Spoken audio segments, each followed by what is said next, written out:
મહુવા નજીકના ખરેડગઢડા ગામના જવાના મુખ્ય માર્ગ પર અને ગામના પાદરમાં વરસાદી પાણી ભરાવાને હિસાબે રાહદારીઓ, વૃદ્ધો અને મહિલાઓ અને જેમાં ખાસ કરીને વિદ્યાર્થીઓને અવન જવન કરવા ખાસી મુશ્કેલીનો સામનો કરવો પડે છે.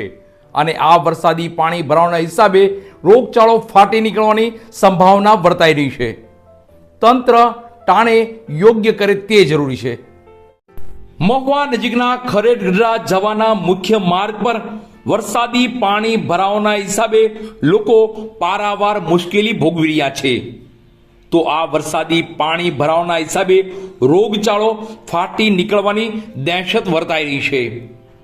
હાલ તમામ જગ્યાએ મેઘરાજા મહેરબાન થયા છે, ત્યારે ભાવનગર જિલ્લામાં પણ મેઘરાજા મન મૂકીને વરસી રહ્યા છે.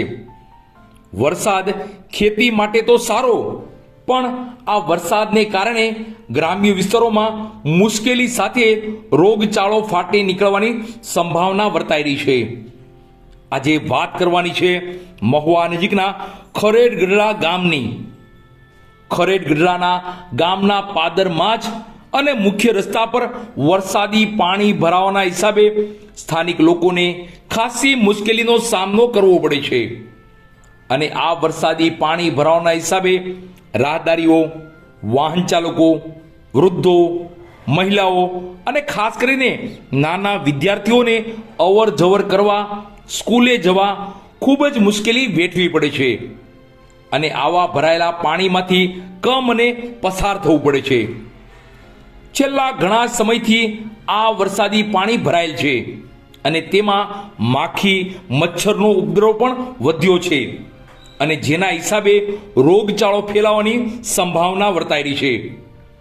આ બાબતે સ્થાનિક ગ્રામ પંચાયત લાગતા વળગતા તંત્ર યોગ્ય કરી, જેમાં ખાસ કરીને અહીં બુરાણ કરે, દવાનો છંટકાવ કરે તે જરૂરી છે.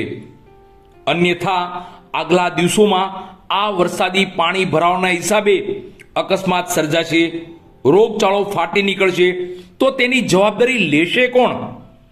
તંત્ર યોગ્ય સમયે યોગ્ય કરે તે જરૂરી છે.